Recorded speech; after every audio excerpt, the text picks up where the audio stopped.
The fluorescent lights hummed overhead as Dr. Elena Vasquez pulled back the sterile white sheet.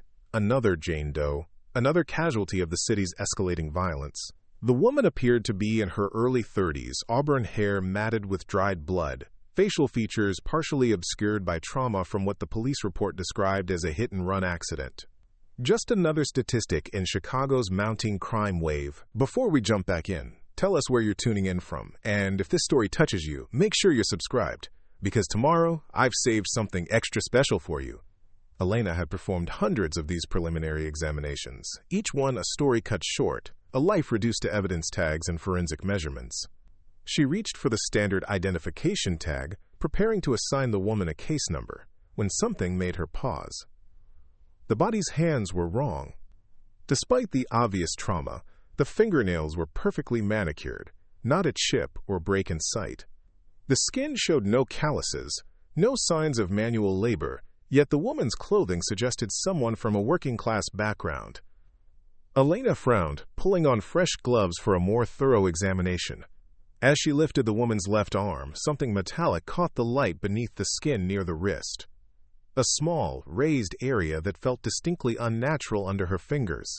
Medical implant of some kind, but not one she recognized from standard procedures. The door to the examination room burst open, causing Elena to jump. Two men in dark suits entered without announcement, their movements precise and coordinated. The taller one flashed a badge too quickly for Elena to read properly, while the shorter one immediately approached the examination table.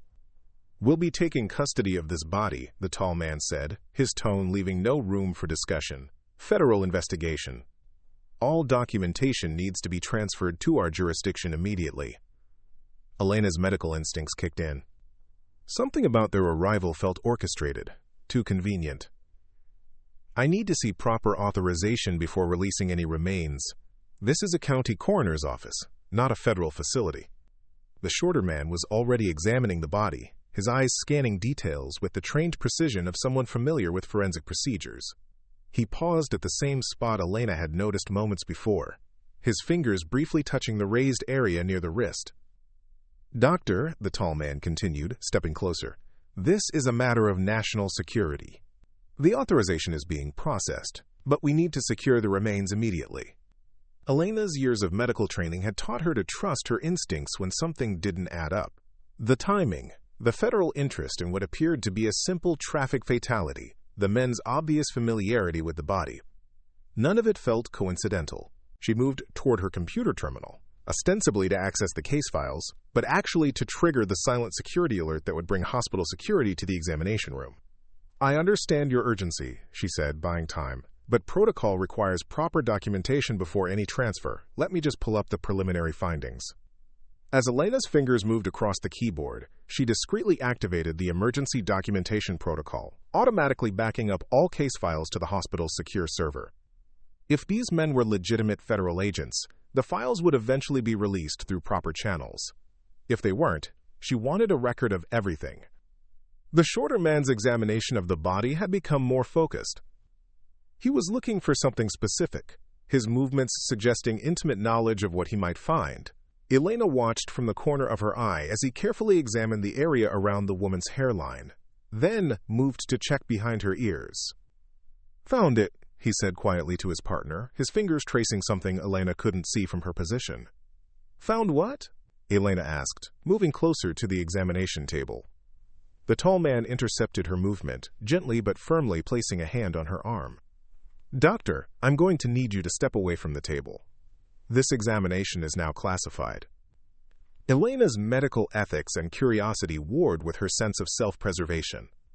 These men clearly knew more about the deceased woman than they were revealing, and their behavior suggested this was far from a routine federal investigation. The arrival of hospital security triggered by her silent alert would provide some protection, but she needed to understand what was happening before they took the body away. "Classified examination of a traffic accident victim?" Elena challenged. "What exactly are you looking for?" The shorter man had found what he was searching for. From his jacket, he produced a small electronic device that he held near the woman's neck. The device emitted a soft beeping sound, growing more rapid as he moved it closer to a specific area behind the left ear. "Signals active," he reported to his partner. The transponder's still functioning. Elena's blood ran cold. Transponders weren't standard medical devices. They were tracking devices, typically used by intelligence agencies to monitor high-value assets. The woman on her examination table wasn't just another casualty. She was someone important enough to be electronically monitored. "Who is she?" Elena demanded, her voice carrying the authority of someone accustomed to being answered in medical settings. The tall man's expression hardened. "Doctor, I'm going to ask you to forget everything you've seen here today. This investigation involves matters that could compromise national security if disclosed." Before Elena could respond, the examination room door opened again. This time, it was Dr. Patricia Wong, the hospital's chief medical examiner, accompanied by 2 security guards. Patricia's expression suggested she'd been briefed on the unusual situation developing in Elena's examination room. "Gentlemen," Patricia said with professional calm, "I understand you have federal authority, but I'll need to see proper documentation before releasing any remains in our custody. Hospital policy requires verification through official channels." The tall man reached into his jacket and produced a folder of documents. As Patricia reviewed them, Elena noticed the shorter man discreetly photographing the body from multiple angles with what appeared to be a specialized camera, focusing particularly on areas where he'd detected the electronic signals. "These appear to be in order," Patricia said after several minutes of review. "However, our preliminary examination isn't complete. We'll need at least 24 hours to finish documentation before transfer." "That's unacceptable," the tall man replied. "The remains need to be transferred immediately. Any delay could compromise an ongoing operation." Elena watched the negotiation with growing unease. The men's insistence on immediate transfer, combined with their obvious familiarity with the body and the discovery of electronic tracking devices, painted a picture far removed from a simple traffic accident. The woman had been someone's asset, someone important enough to be monitored and tracked. "Compromise what operation?" Elena interjected. "If this woman died in a traffic accident, what kind of operation could be affected by a routine autopsy?" The question hung in the air, creating a moment of tension that Elena could feel physically. The shorter man stopped his photography, and both federal agents exchanged glances that suggested they were communicating more than was apparent. "Dr. Vasquez," the tall man said, using her name for the first time, "I think it would be best if you completed your preliminary examination and prepared your initial findings for transfer. We'll wait." The use of her name, which hadn't been provided during their brief interaction, sent a chill through Elena. These men had researched her and knew who would be performing the examination. Their arrival wasn't coincidental. It was planned. As Elena returned to the examination table, her medical training took over despite her growing apprehension. If this was her only opportunity to understand what had happened to the woman, she needed to gather as much information as possible. The preliminary examination had already revealed several anomalies: the electronic implants, the condition of the hands and fingernails, and now the federal interest that suggested the woman's death was far from accidental. Elena began a systematic external examination, documenting everything while the 2 men watched. The woman's clothing, while appearing to be standard civilian wear, was constructed from materials that felt more expensive than they looked. The stitching was precise, professional grade, suggesting custom tailoring disguised to appear ordinary. As she examined the woman's arms, Elena discovered additional anomalies. Small faded scars and patterns that suggested medical procedures, but not ones she recognized from standard healthcare. The scars were symmetrical, precisely placed, as if they'd been created intentionally, rather than resulting from injury or accident. "These scarification patterns," Elena said, photographing them for her documentation, "they're not consistent with accidental trauma. They appear to be deliberately created." The shorter man moved closer to see what Elena was documenting. His reaction, a slight tightening around the eyes, suggested recognition. "What kind of procedures create scarring like this?" Elena continued, addressing the question to the room in general. "Surgical modifications," the shorter man replied before his partner could stop him. "Implant insertion and removal. Multiple procedures over time." Elena looked up from her examination. "Implant insertion for what purpose?" The tall man shot his partner with a warning look, but the damage was done. Elena now knew the woman had undergone multiple surgical procedures to insert and remove various implants. Combined with the active transponder they detected, It painted a picture of someone who'd been extensively modified for surveillance or intelligence purposes. "How many procedures?" Elena asked, continuing her examination with renewed focus. She found evidence of at least 6 separate surgical interventions, all precisely executed and professionally healed. Someone had invested significant time and resources in modifying this woman's body for purposes that were becoming increasingly clear. "She was an intelligence asset," Elena said, stating what had become obvious. "Multiple implants, tracking devices, surgical modifications. This wasn't a random traffic accident." The federal agent's silence confirmed Elena's assessment. The woman on the examination table had been someone's operative, someone important enough to be extensively monitored and tracked. Her death, regardless of how it had occurred, represented a significant loss to someone's operation. Elena continued her examination, documenting everything she found. Hidden beneath the woman's hair, she discovered evidence of additional medical procedures, small puncture wounds that suggested regular injections of some kind. The patterns were consistent with ongoing medical treatment, or perhaps enhancement procedures.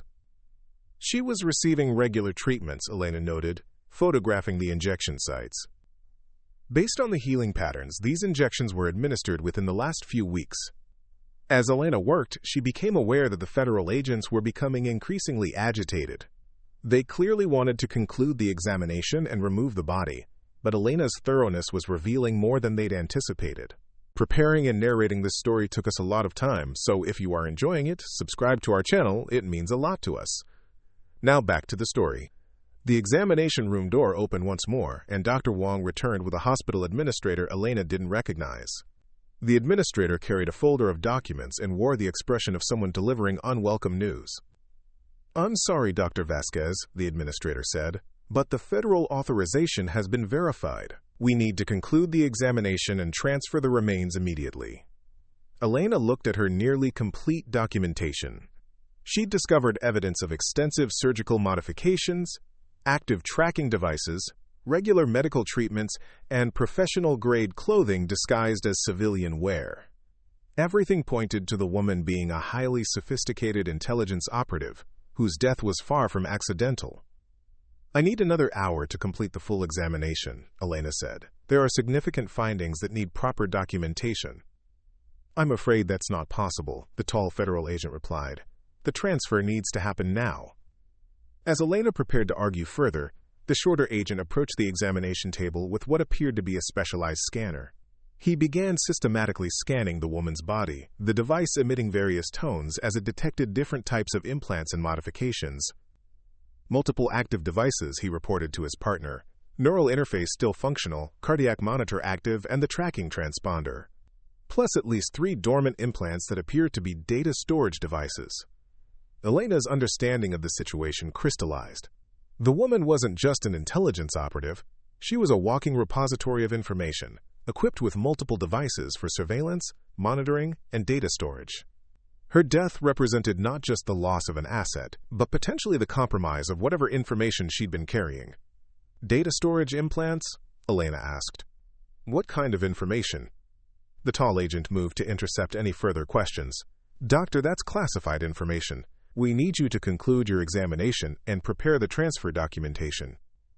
As Elena completed her preliminary findings, she realized she was documenting something far more significant than a traffic accident. The woman's body told the story of someone who'd been extensively modified for intelligence work, monitored continuously, and treated regularly with substances that suggested ongoing enhancement or maintenance procedures. The federal agent's urgency to remove the body before a complete examination could be performed suggested they were concerned about what additional findings might reveal. Elena's documentation, while preliminary, had already uncovered evidence of a sophisticated intelligence operation that someone wanted to keep hidden. As she prepared the transfer documents, Elena made sure her findings were comprehensively recorded and automatically backed up to the hospital's secure servers. Whatever was happening here, whatever the woman's real story was, Elena wanted to ensure there was a record of what she'd discovered before the body disappeared into federal custody.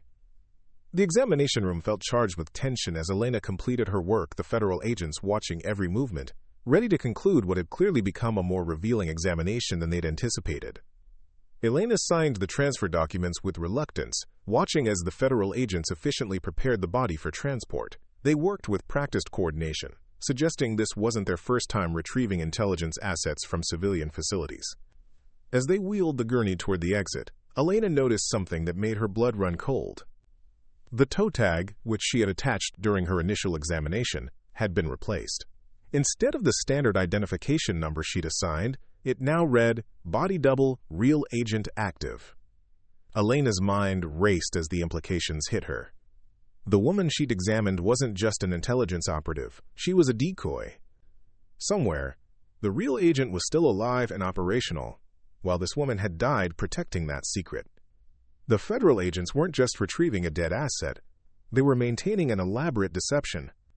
After the agents left, Elena found herself alone in the examination room, staring at the empty table where profound questions had just been wheeled away. The backup documentation she'd created was stored securely on the hospital's servers, but she wondered how long it would remain there before federal authorities requested its removal. Dr. Patricia Wong appeared in the doorway, her expression troubled. "Elena, I need to speak with you privately." Quote. They walked to Patricia's office, where she closed the door and activated a white noise generator, a precaution Elena had never seen her use before. "Those weren't federal agents," Patricia said without preamble. "I called the Federal Bureau to verify their credentials after they left. No active investigation matches the case numbers they provided, and the identification they showed belongs to agents who've been reassigned overseas for the past 6 months." Elena felt her world shift. If the men weren't federal agents, then who were they? And why had they been so interested in retrieving the body of a woman who was apparently serving as a body double for an active intelligence operative? "Did you make copies of their documentation?" Elena asked. Patricia nodded, producing a file folder. "Everything they showed me. The credentials looked authentic, but the verification numbers don't match any current federal database entries. Someone went to considerable effort to create convincing forgeries." Elena studied the documents, noting the quality of the paperwork and the attention to detail in the fabricated credentials. Creating forgeries this sophisticated required resources and expertise that pointed to a well-funded organization with access to government printing techniques and security features. "Patricia, I need to tell you what I found during the examination. This wasn't a random traffic accident, and that woman wasn't an ordinary civilian." Elena detailed her findings, the electronic implants, the surgical modifications, the evidence of ongoing medical treatments, and most importantly, the toe tag that had been switched to read, quote, "Body Double, Real Agent Active." Patricia listened with growing alarm. "Elena, if what you're telling me is accurate, we've stumbled into something far beyond our jurisdiction. The fact that someone deployed fake federal agents to retrieve the body suggests we're dealing with people who have significant resources and aren't operating through official channels." As they spoke, Elena's computer terminal chimed with an incoming message. The email appeared to be from the hospital's IT security department, requesting that she report to the administrative offices immediately for a routine security briefing. The timing felt suspicious. "I didn't schedule any security briefings," Patricia said, checking her administrative calendar. "And IT security doesn't typically conduct individual briefings for medical staff." Quote, Elena's paranoia, heightened by the morning's events, suggested this wasn't a coincidence. Someone wanted to meet with her, using the hospital systems to make the request appear legitimate. "I think we should involve hospital security before I respond to this," Elena said. "Too many people are taking unusual interest in a routine examination." Patricia agreed, but as she reached for her phone to call security, it rang. The caller ID showed the hospital's main number, but Patricia's expression changed as she listened to the voice on the other end. "Yes, I understand," Patricia said carefully. "Dr. Vasquez will be there shortly." After hanging up, Patricia turned to Elena with obvious concern. "That was supposedly the chief medical officer's assistant, requesting that you attend an immediate meeting regarding this morning's examination. But the CMO is at a conference in Seattle until Friday." Elena realized they were being systematically isolated and manipulated. Fake federal agents, forged credentials, false meeting requests. Someone was working hard to control every aspect of the situation that had developed around the mysterious woman's body. "Patricia, I think we need to leave the hospital now." They gathered Elena's documentation and Patricia's copies of the fake credentials, then made their way toward the parking garage through routes that avoided the main administrative areas. As they walked, Elena couldn't shake the feeling they were being watched. In the parking garage, Patricia's instincts proved correct. 2 men in hospital security uniforms stood near Elena's car, but Patricia recognized neither of them from the regular security staff. They appeared to be waiting specifically for Elena's arrival. "Back entrance," Patricia whispered, steering Elena toward a service elevator that led to the hospital's delivery dock. They exited through the loading area, where Patricia's car was parked in a spot reserved for senior staff. As they drove away from the hospital, Elena noticed a dark sedan that seemed to be following them at a discreet distance. "Patricia, someone's tracking our movements. This is far beyond what I signed up for as a medical examiner."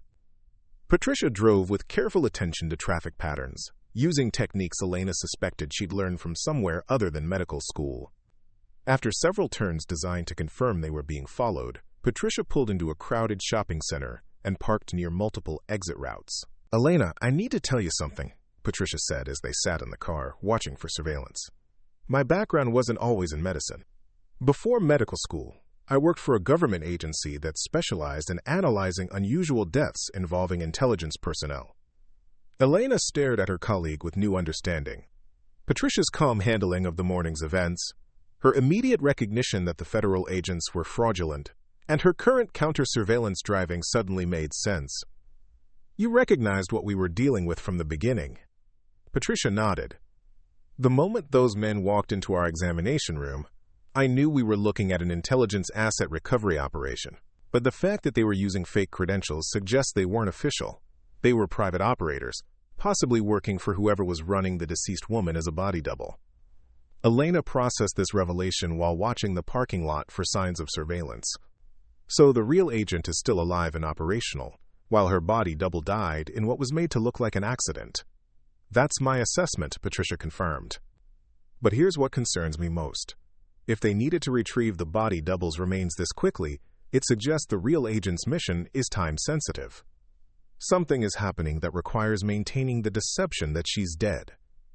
As they sat in the car, Elena's phone rang. The caller ID showed her home number, which was impossible since she lived alone and was currently sitting in a shopping center parking lot. "Don't answer it," Patricia advised. "Someone's spoofing your phone systems." The phone stopped ringing, then immediately started again. This time, the caller ID showed Patricia's office number. "They're trying to flush us out," Patricia said. "Standard intelligence technique. Create multiple contact attempts, from familiar numbers to pressure targets into responding." Elena felt the weight of being drawn into a world she'd never intended to enter.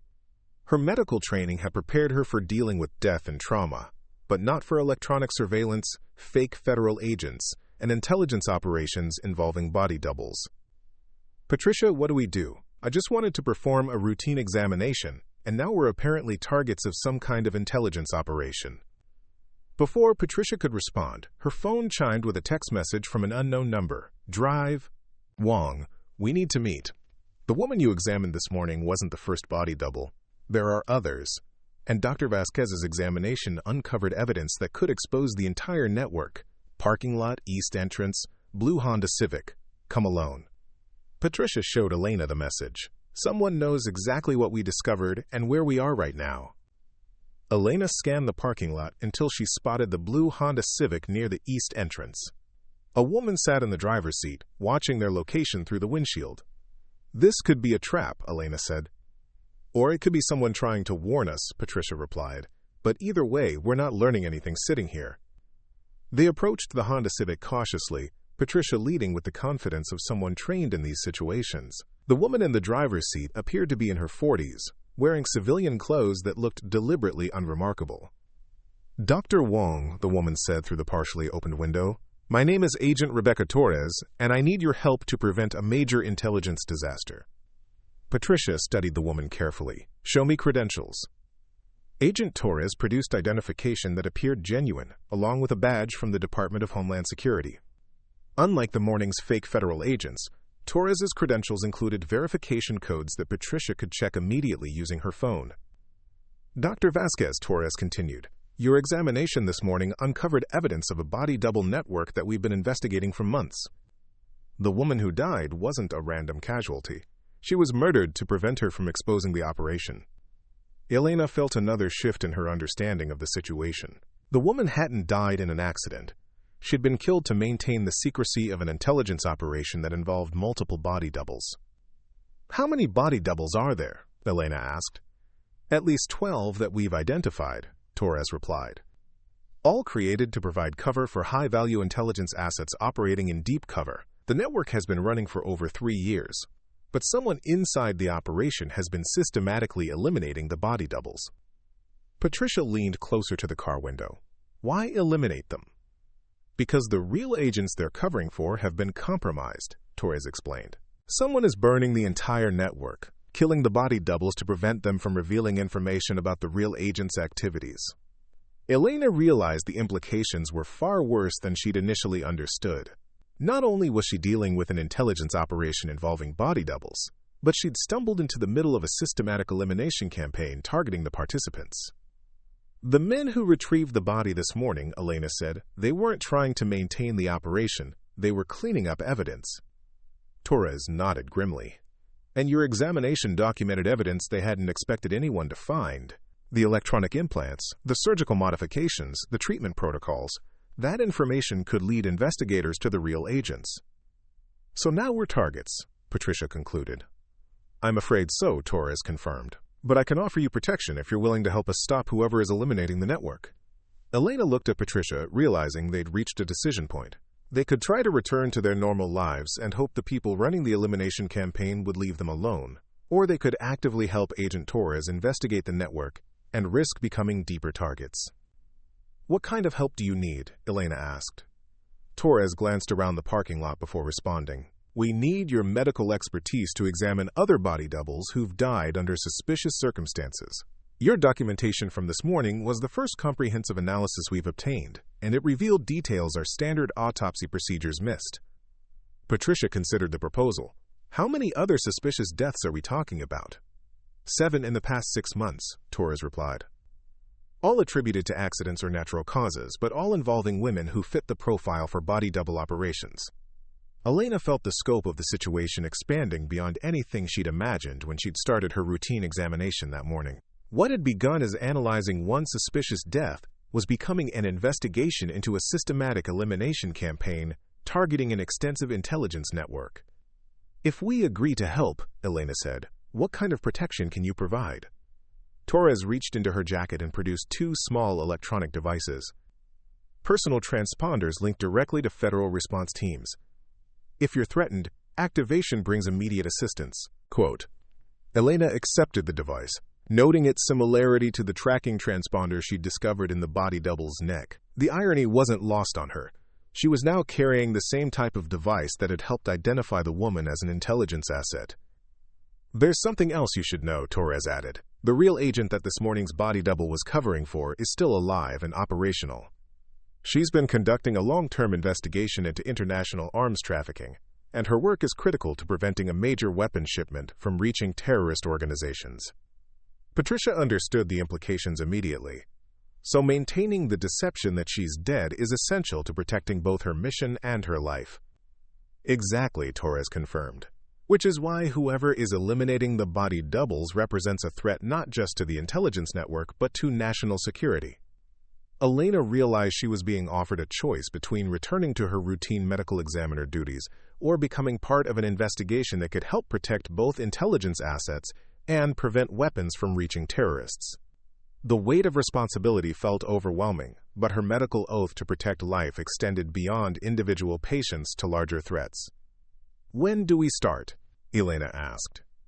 Agent Torres led Elena and Patricia to a nondescript office building in downtown Chicago, using a service entrance that bypassed the main lobby. The elevator required a key card and ascended 2 floors below street level, opening into a sophisticated operations center that Elena hadn't expected to exist beneath the city's business district. Multiple workstations displayed surveillance feeds, intelligence reports, and complex network diagrams showing connections between various locations across the country. Elena counted at least 15 analysts working at computer terminals, their screens filled with photographs, financial records, and communication intercepts.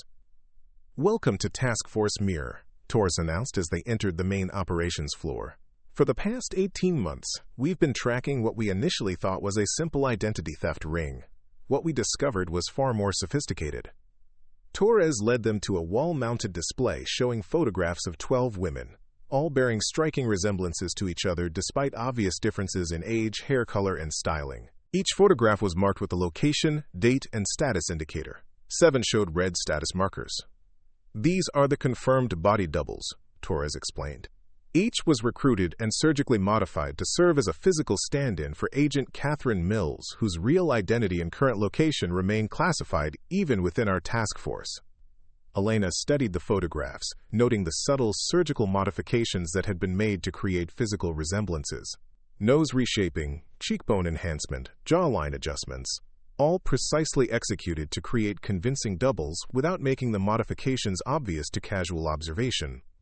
"The woman I examined this morning," Elena said, pointing to one of the photographs with a red status marker. "She's the most recent elimination." Jessica Chen, Torres confirmed, age 32, recruited 14 months ago.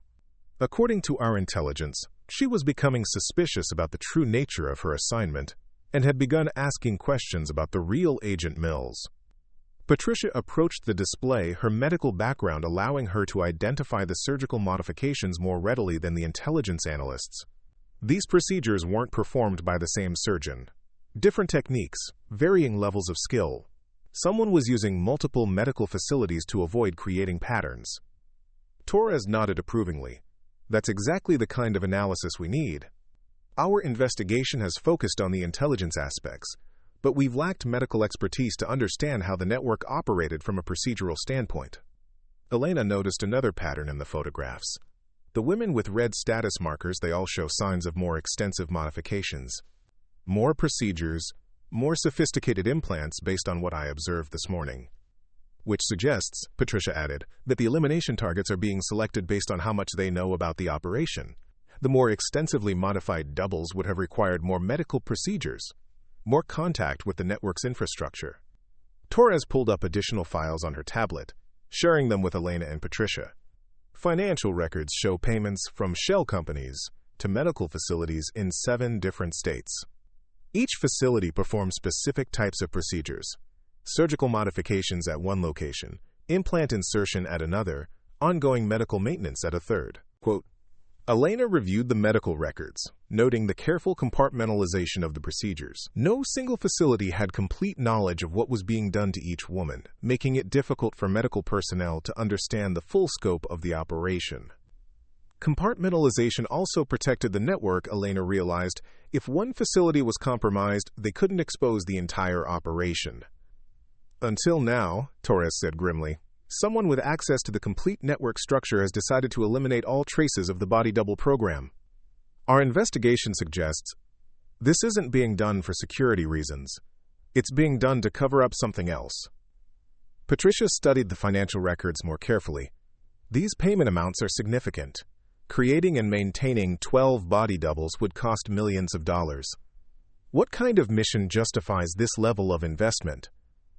Torres activated a new display showing intelligence reports and mission summaries. Agent Catherine Mills has been conducting a 3-year investigation into an international arms trafficking network that supplies weapons to terrorist organizations.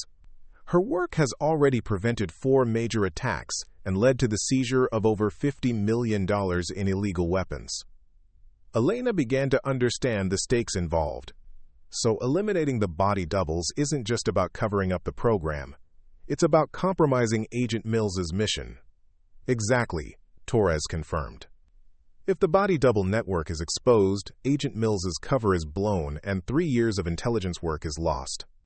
More importantly, the arms trafficking network would know their security has been compromised and would disappear before we could complete the investigation. A junior analyst approached Torres with a tablet displaying new information. Ma'am, we've intercepted communications suggesting another elimination is planned for tonight. Target appears to be Angela Rodriguez, currently operating as a body double in Miami. Torres's expression hardened. That's body double number 8.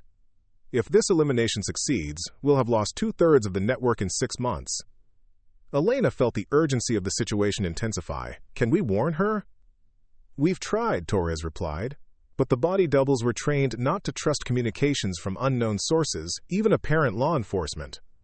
They were told to maintain their cover identities, unless contacted through specific protocols. Quote, Patricia understood the dilemma immediately. Protocols that whoever is eliminating them probably controls. Torres nodded, which means Angela Rodriguez is likely walking into a trap. believing she's responding to legitimate instructions from her handlers. Elena studied the intelligence reports, her medical background helping her notice details the analysts had missed. The elimination methods show progression, she observed. Early eliminations were made to look like accidents, car crashes, falls, medical emergencies. But recent eliminations show more sophistication. How so? Torres asked. The timing and methodology suggest someone with detailed knowledge of each woman's medical modifications, Elena explained. Jessica Chen's accident occurred at precisely the time when her implant batteries would need replacement. Someone knew her medical schedule. Patricia reviewed additional medical records Torres provided. These implant systems require regular maintenance and battery replacement. Someone with access to the maintenance schedules could predict when each woman would be vulnerable. Torres pulled up a new set of files showing the maintenance schedules for each body double's implant systems. Medical maintenance was coordinated through a single facility in Nevada. All body doubles were required to return there quarterly for system updates and battery replacements. Elena felt pieces of the puzzle clicking into place. That's your elimination coordination center. Whoever controls the Nevada facility has access to the complete network, knows when each woman will be vulnerable, and can schedule eliminations to coincide with maintenance appointments. Torres immediately activated her communication system, contacting task force personnel in Nevada. After several minutes of urgent conversation, she turned back to Elena and Patricia with a grim expression. The Nevada facility was raided by fake federal agents yesterday. All computer systems were destroyed, and the medical staff was detained for questioning by people who weren't actually federal agents. Patricia realized the implications. The same type of fake federal agents who retrieved Jessica Chen's body this morning. Which means, Elena added, whoever is running the elimination campaign has resources sufficient to impersonate federal authority and conduct coordinated operations across multiple states.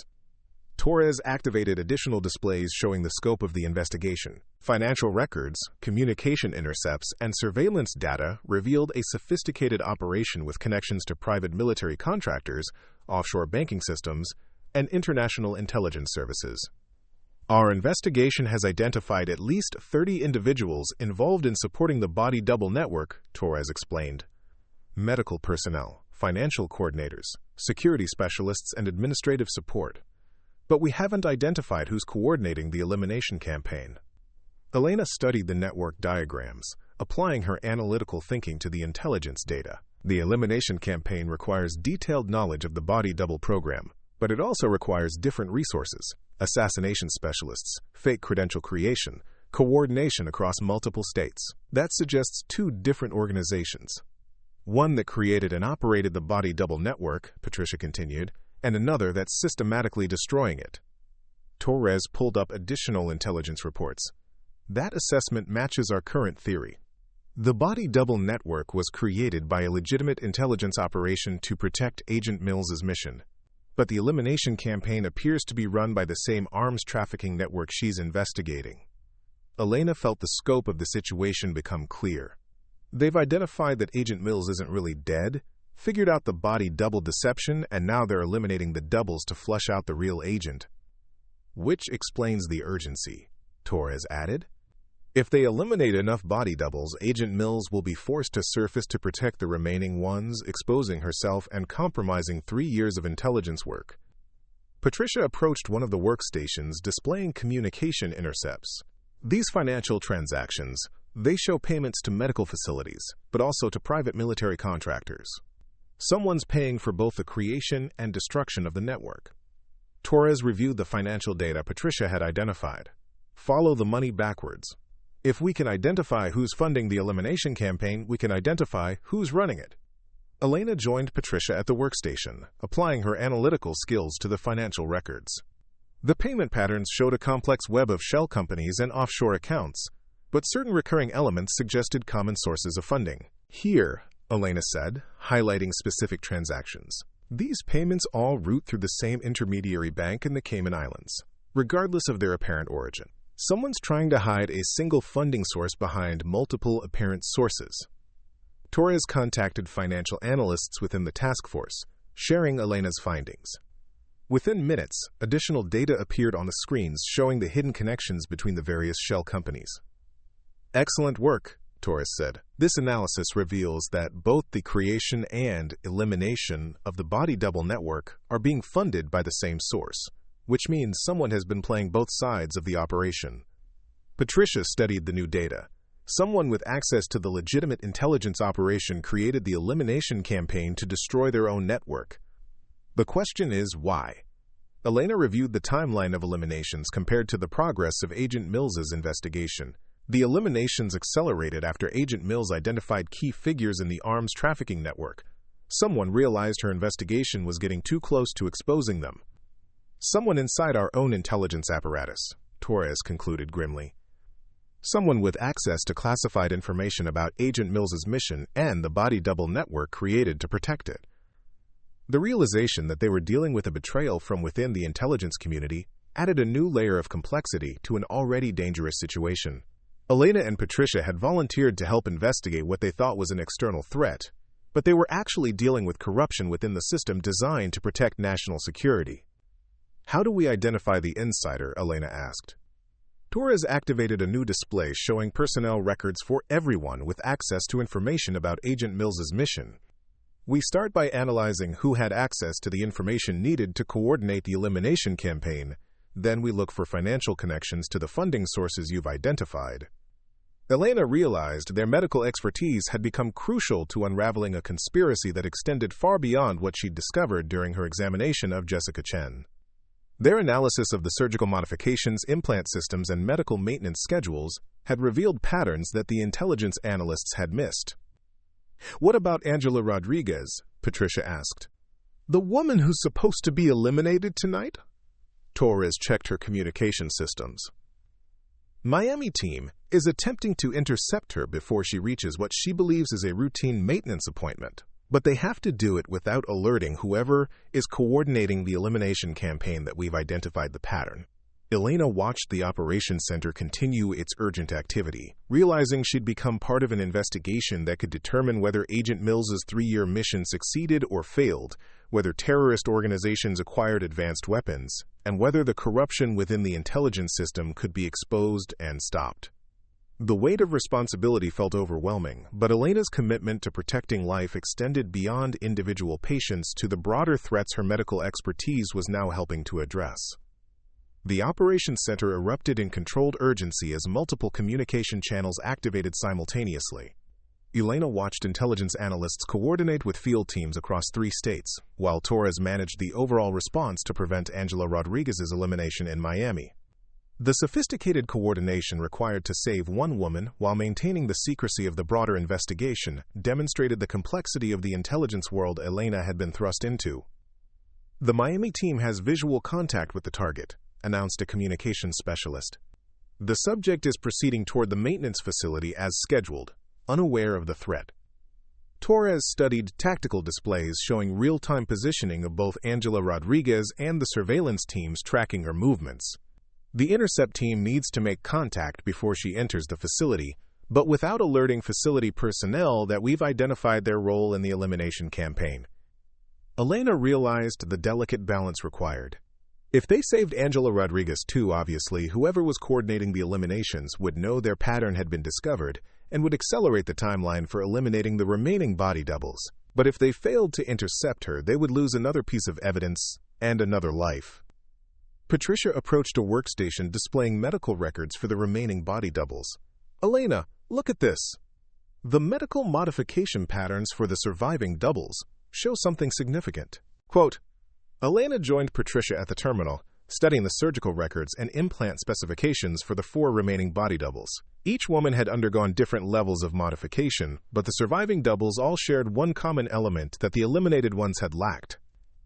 Neural interface implants, Elena observed. All the surviving doubles have them, but none of the eliminated ones did.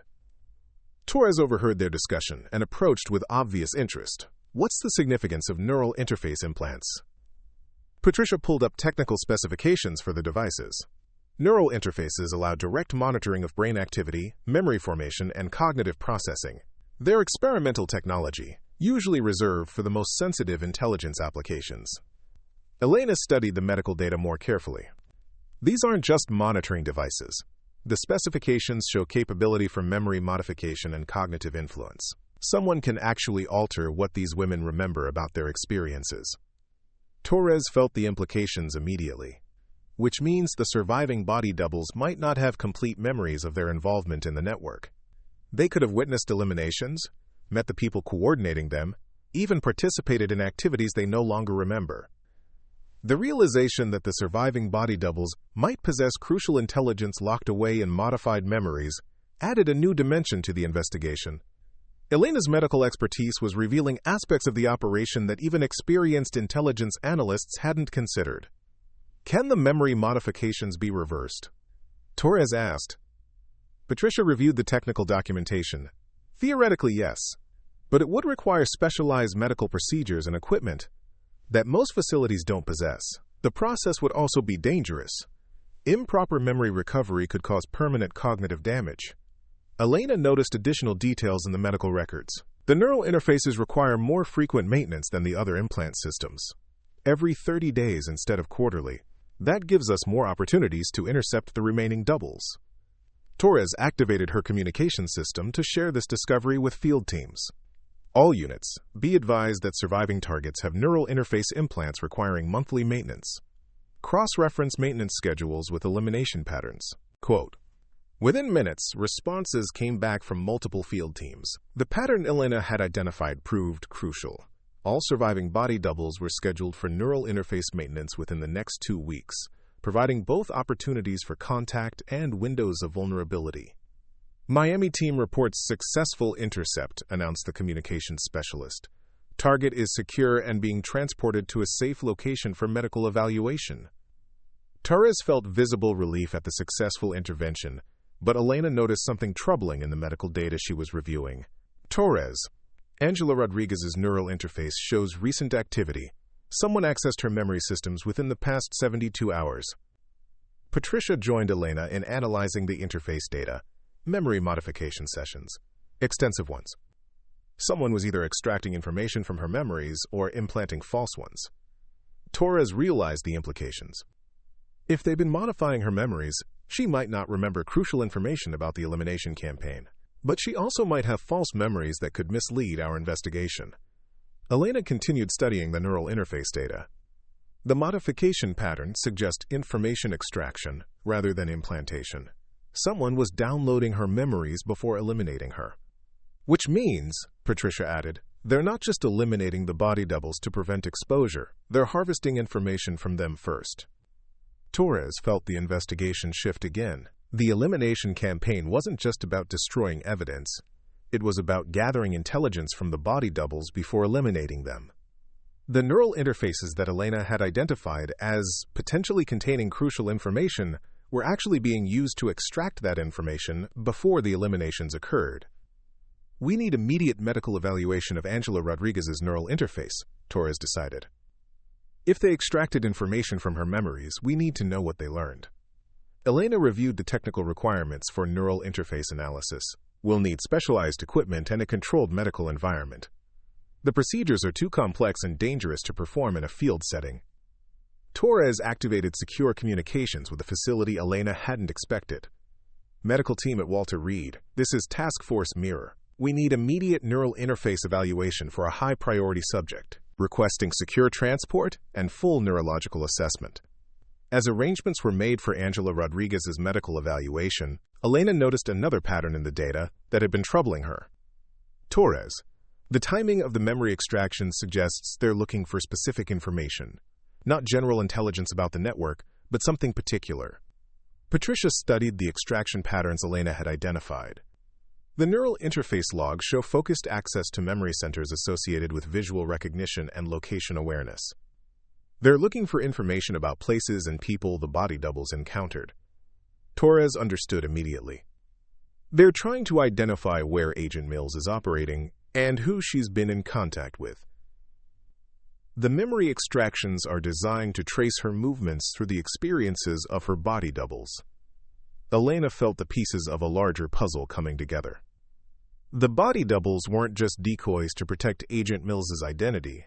They were unwitting intelligence-gathering assets, recording everything they saw and experienced through their neural interfaces.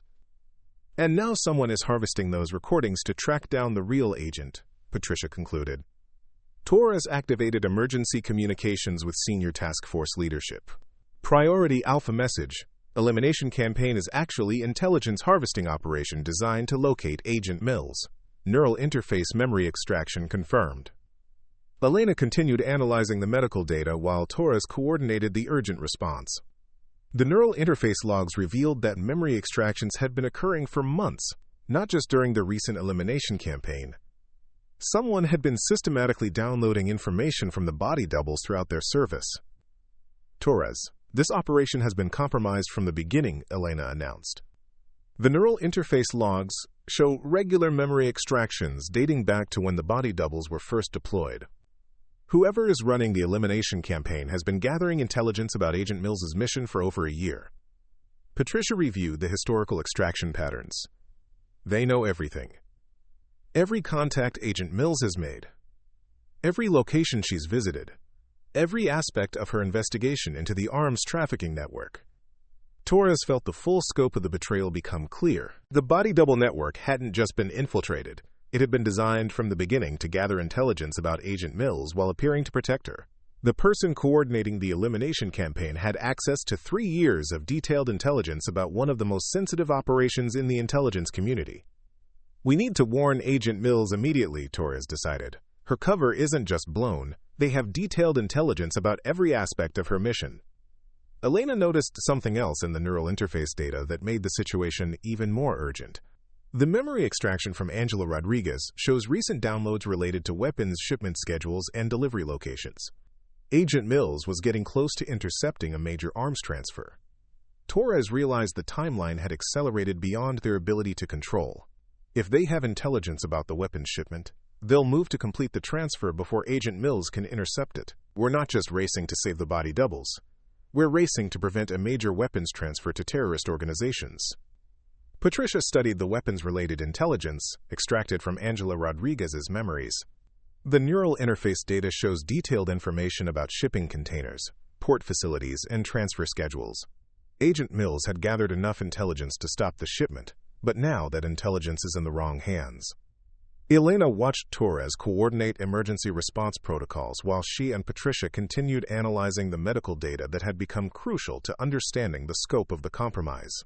Their medical expertise had revealed that what appeared to be a simple elimination campaign was actually a sophisticated intelligence harvesting operation that had compromised years of counterterrorism work. All field teams, priority alert, Torres announced through the communication system. Operation has shifted to immediate threat prevention. Arms shipment interdiction is now the primary objective. Elena felt the weight of how their medical analysis had transformed the entire investigation. What had begun as her routine examination of a traffic accident victim had revealed a conspiracy that threatened not just individual lives, but national security and international counterterrorism efforts. Torres, Elena said, studying the most recent neural interface data, there's something else.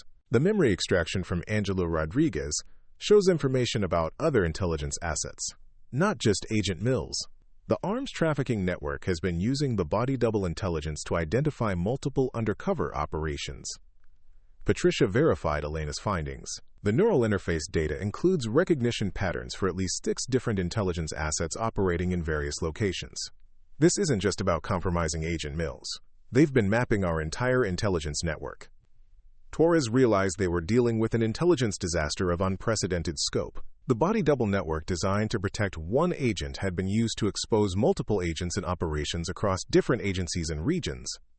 Elena continued her analysis while Torres managed the expanding crisis. The medical data she and Patricia were interpreting had become the key to understanding how years of intelligence work had been systematically compromised, and their findings were driving decisions that could determine the success or failure of multiple counterterrorism operations. As the Operations Center coordinated emergency responses across multiple continents, Elena realized her medical examination that morning had uncovered one of the most significant intelligence compromises in recent history. The body on her examination table hadn't just been a casualty. It had been the key to exposing a betrayal that threatened the safety of intelligence assets and civilians worldwide. The Operations Center transformed into a war room as intelligence flowed in from field teams across 3 continents. Elena found herself at the center of the medical analysis station, her expertise now driving decisions that affected agents from London to Bangkok. The neural interface data she'd helped decode had exposed compromised operations in 7 countries, forcing emergency extractions and complete mission restructuring. Patricia worked alongside Elena, their medical partnership now crucial to understanding the full scope of the intelligence disaster. As they analyzed memory extraction patterns from Angela Rodriguez's neural interface, they discovered something that made both women pause in shock. "Elena, look at this timestamp," Patricia said, pointing to a specific entry in the neural interface logs. "This memory extraction occurred yesterday morning at 0347 hours. Elena checked her records from Jessica Chen's examination. "That's exactly 43 minutes before Jessica Chen's body arrived at our morgue. Someone was downloading memories from Angela Rodriguez while Jessica Chen was still alive." The implication hit them both simultaneously. The elimination schedule wasn't based on maintenance appointments or vulnerability windows. It was coordinated to allow memory extraction from one body double to inform the elimination of the next. Each murder was being planned using intelligence gathered from the previous victim. Torres approached their workstation as Elena and Patricia made this discovery. "What have you found?" "Serial intelligence harvesting," Elena explained. "They're not just extracting memories randomly. They're using information from each body double to locate and eliminate the next one." Patricia pulled up additional neural interface logs. The pattern shows systematic progression. Information extracted from one victim provides targeting data for the next elimination, which provides data for the following elimination. Torres realized the methodical nature of the campaign they were fighting. They're working through the network systematically, using each elimination to make the next one more efficient. Elena noticed something else in the data that troubled her deeply. "Torres, the memory extraction logs show access to classified government databases during the download sessions. Someone was cross-referencing the body double's memories with official intelligence records in real time." Patricia verified Elena's finding. Neural interface systems don't have database access capabilities unless they're specifically modified for intelligence applications. Someone with high-level government access has been enhancing these systems. Torres felt the investigation shift toward the betrayal they'd suspected but hadn't been able to prove. Cross-referencing memories with classified databases would require someone with administrative access to multiple intelligence agencies. Elena continued analyzing the neural interface logs while Torres coordinated field responses. The technical specifications revealed modifications that went far beyond standard medical implants. These were sophisticated intelligence-gathering systems that had been disguised as medical devices. "These neural interfaces aren't just recording memories," Elena announced. "They're performing real-time analysis, categorizing information, and transmitting summaries to external receivers." Quote, Patricia studied the transmission logs Elena had identified. Multiple external receivers. Someone has been getting real-time intelligence feeds from all 12 body doubles since the network was established. Torres activated secure communications with task force leadership, while Elena and Patricia continued their analysis. The scope of the intelligence compromise was expanding beyond their worst assessments, revealing systematic betrayal that had been occurring for years. "Priority classification upgrade," Torres announced into her communications system. "Operation Mirror now classified as Code Red Intelligence Breach. Request immediate executive briefing and damage assessment protocols." Elena noticed patterns in the neural interface data that suggested the external receivers weren't just passive collectors. "Torres, these interfaces show bidirectional communication. Someone wasn't just receiving intelligence from the body doubles. They were sending instructions back to them." Patricia understood the implications immediately. Mind control. The neural interfaces were being used to influence the body double's behavior, making them unconsciously gather specific types of information. Torres realized they'd discovered the mechanism behind the entire compromise. The body doubles hadn't just been unwitting intelligence assets. They'd been remotely controlled to focus on particular targets and information types that would compromise Agent Mills's mission.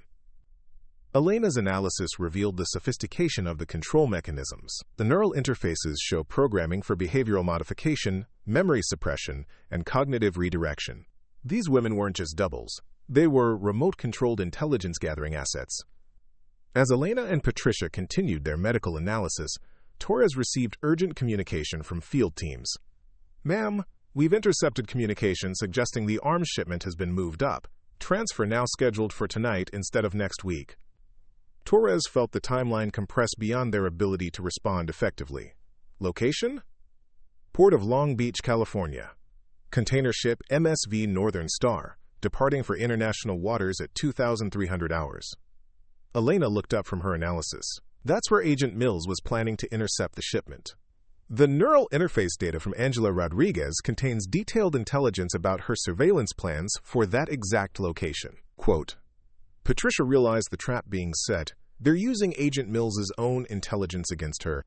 The arms traffickers know exactly where she'll be and when she'll be there. Torres activated emergency protocols while Elena and Patricia provided crucial intelligence derived from their medical analysis. The neural interface data had revealed not just the scope of the compromise, but the specific plans being used to eliminate Agent Mills and complete the weapons transfer. All units, priority deployment to Long Beach, Torres announced. Agent Mills is walking into a trap based on intelligence extracted from her own protection network. Elena continued analyzing the neural interface data while the operations center coordinated the emergency response. Deep in the technical logs, she discovered something that changed their understanding of who was responsible for the betrayal.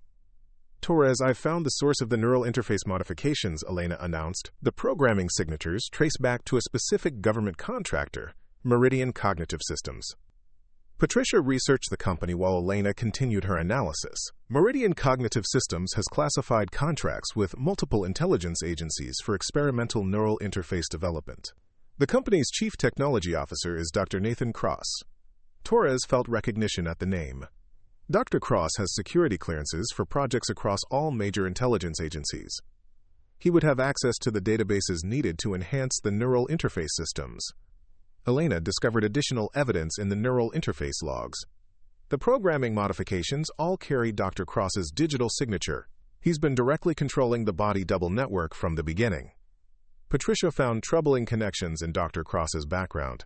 His financial records show payments from offshore accounts connected to international arms trafficking networks. He's been working for both sides.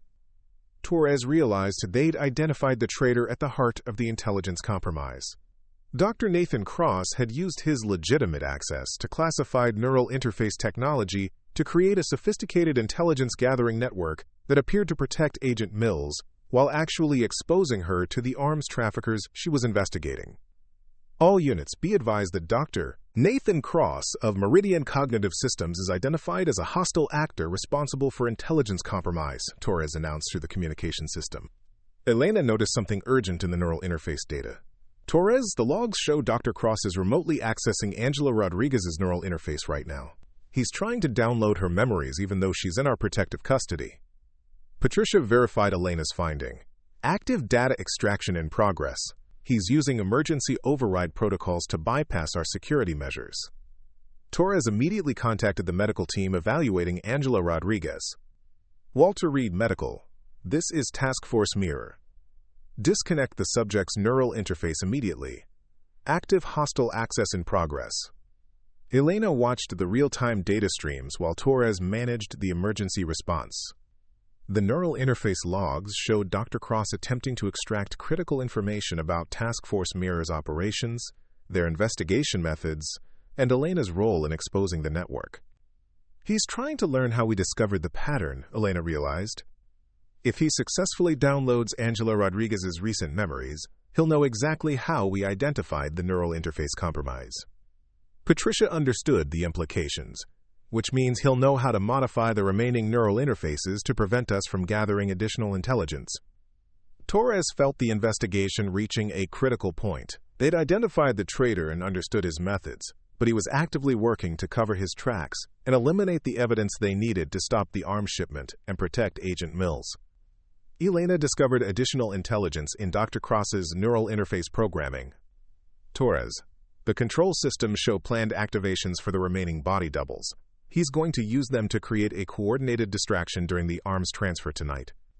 Patricia analyzed the planned activation sequences. Simultaneous behavioral modifications across all surviving doubles. They'll be compelled to surface from their cover identities and create public incidents that will draw law enforcement attention away from the port. Torres realized the sophisticated nature of Dr. Cross's final plan. He would use the remaining body doubles as unwitting diversions while the arms transfer completed, then eliminate them during the chaos to destroy all evidence of the neural interface network. We need immediate intervention for the remaining body doubles, Torres decided. If Dr. Cross activates their behavioral modification programs, they'll be compelled to actions that could get them killed. Elena continued monitoring the neural interface systems while Toyser coordinated multiple emergency responses. The medical expertise that had begun with a routine examination was now crucial to preventing a coordinated terrorist attack and protecting the lives of intelligence assets worldwide.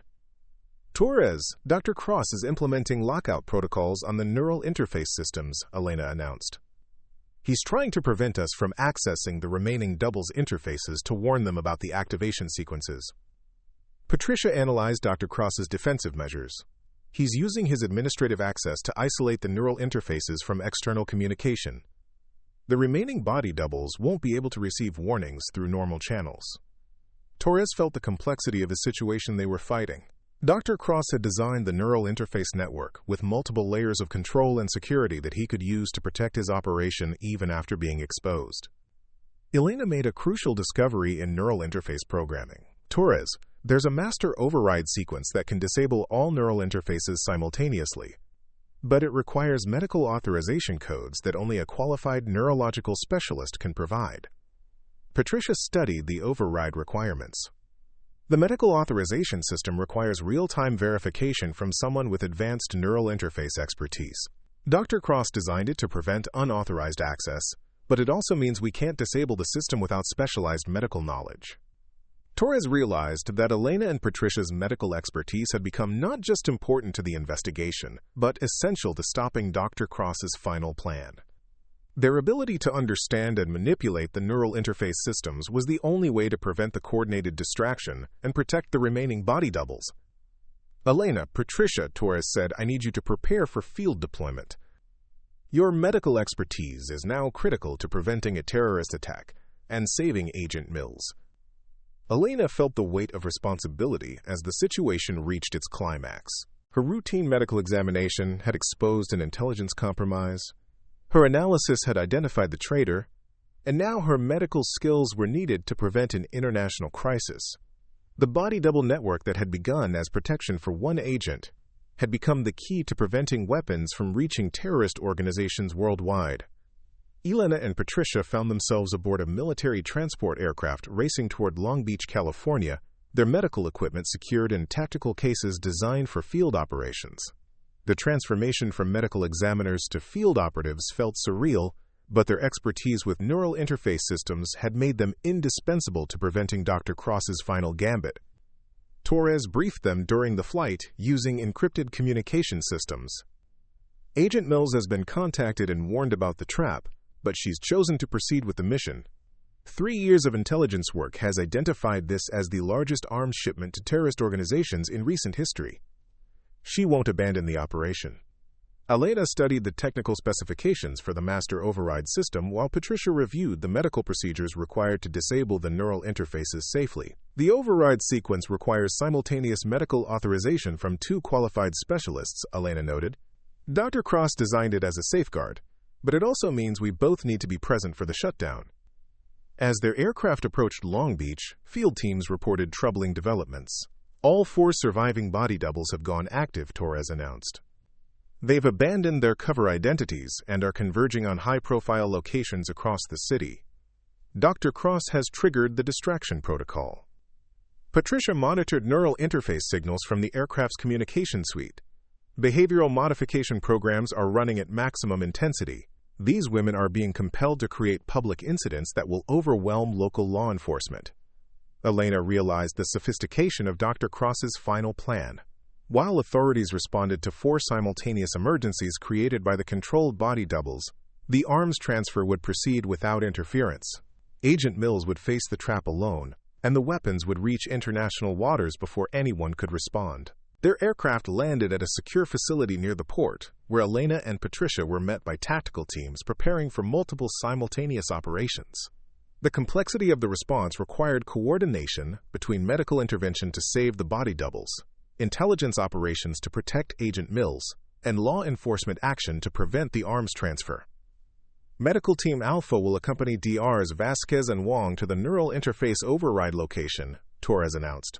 Teams Beta through Delta will attempt to reach the controlled body doubles before they can complete their programmed actions. Elena and Patricia were escorted to a communications facility that Dr. Cross had established near the port to maintain close control over the neural interface network during the arms transfer. The facility's location allowed him to provide real-time coordination between the body double diversions and the weapons shipment operation. As they approached the facility, Elena detected active neural interface signals. Dr. Cross is here, maintaining direct control over the body double's behavioral modification programs. Patricia analyzed the signal patterns. He's not just controlling them. He's monitoring their vital signs and stress levels. If the behavioral modification pushes them beyond safe limits, he'll eliminate them to prevent capture. Elena felt the urgency intensify. They needed to disable the neural interface network before Dr. Cross murdered the 4 remaining body doubles to cover his tracks. Their medical intervention was the only way to save the women's lives and preserve the evidence needed to prosecute the broader conspiracy. Torres coordinated the tactical approach while Elena and Patricia prepared their medical equipment. Target building secured. Dr. Cross is barricaded in the control room with the neural interface override systems. Elena and Patricia entered the communications facility, finding sophisticated equipment that far exceeded what would be needed for legitimate medical research. Dr. Cross had created a command center for controlling multiple intelligence assets simultaneously, with real-time monitoring of their physiological and psychological states. Dr. Cross, Elena called through the facility's intercom system, we know about the neural interface network and your connection to the arms trafficking operation. Surrender now and we can ensure the body doubles and receives medical attention. Doctor? Cross's voice came through the facility speakers, calm despite his compromised position. Dr. Vasquez, your medical analysis was quite impressive. You identified patterns that even experienced intelligence analysts missed. Patricia prepared the medical override equipment while Elena kept Dr. Cross talking. Why betray your own country? You had legitimate access to advanced neural interface technology. 3 years ago, I discovered that Agent Mills's investigation was going to expose a network that included people I couldn't allow to be compromised, Dr. Cross replied. The arms trafficking operation was funding research into neural interface technology that could revolutionize intelligence gathering. Elena understood the motivation behind the betrayal. Dr. Cross had prioritized his research over national security, choosing to protect the arms traffickers who funded his neural interface development rather than the agents who were trying to stop them. The body doubles were never meant to protect Agent Mills, Elena realized. They were designed to monitor and compromise her from the beginning. Dr. Cross's response confirmed her assessment. The body double network was the perfect test environment for advanced neural interface applications. Real intelligence assets, operating under stress, gathering information in hostile environments, responding to behavioral modification programming. Patricia completed her preparation of the override equipment. Elena, I'm ready to initiate the shutdown sequence, but we need simultaneous medical authorization codes. Elena approached the control room door, knowing Dr. Cross could see her through the security monitors. Dr. Cross, the body doubles you're controlling are experiencing dangerous stress levels. Their neural interfaces show cardiac stress and cognitive overload. If you don't release them from the behavioral modification programs, they'll die. Acceptable losses for the advancement of neural interface technology, Dr. Cross replied. Their sacrifice will contribute to research that could protect future intelligence assets. Elena felt anger at Dr. Cross's casual dismissal of the women's lives. These women trusted you with their medical care. You violated every principle of medical ethics. Patricia activated her portion of the override sequence. Elena, I need your authorization code now. The body double's vital signs are reaching critical levels. Elena entered her medical authorization code while drive. Cross realized what they were attempting. If you disable the neural interfaces, you'll eliminate crucial evidence about the arms trafficking network. Years of intelligence work will be lost. The evidence is already secured, Elena replied as the override sequence activated. Your neural interface logs provided everything we needed to trace the arms trafficking operation. Throughout the facility, neural interface systems began shutting down in sequence. The four body doubles across Long Beach would suddenly find themselves free from the behavioral modification programs that had been compelling their actions. Dr. Cross's final gambit failed as the override sequence completed successfully. Elena and Patricia had used their medical expertise to save the lives of the remaining body doubles and preserve crucial evidence about the neural interface network. Torres's voice came through their communication systems with updates from the port operation. Agent Mills successfully intercepted the arms shipment. Dr. Cross's distraction failed, and the weapons are in federal custody. Elena felt profound satisfaction as the investigation that had begun with her routine examination of Jessica Chen concluded with the prevention of a major terrorist attack and the exposure of systematic betrayal within the intelligence community. Patricia monitored the vital signs of the four body doubles as their neural interfaces shut down safely. All subjects are stable. No permanent damage from the behavioral modification programs. Dr. Cross emerged from the control room with his hands raised, his sophisticated neural interface network disabled, and his connection to the arms trafficking operation fully exposed. Elena realized how her medical training had prepared her for this moment. Her commitment to protecting life had extended from individual patients to national security threats, and her analytical skills had been crucial to exposing corruption within the intelligence system. Torres approached Elena and Patricia as federal agents secured Dr. Cross and his equipment. The intelligence community owes you both a significant debt. Your medical expertise made this investigation possible. Elena looked around the communications facility where Dr. Cross had controlled his network of neural interface assets, realizing that her routine morning examination had ultimately prevented weapons from reaching terrorist organizations and saved the lives of intelligence assets worldwide. The body double network had been exposed, the arms trafficking operation disrupted, and the traitor brought to justice. Elena's dedication to thorough medical analysis had transformed a routine examination into one of the most significant counterintelligence operations in recent history. Up next, you've got two more standout stories right on your screen. If this one hits the mark, you won't want to pass these up. Just click and check them out. And don't forget to subscribe and turn on the notification bell so you don't miss any upload from us.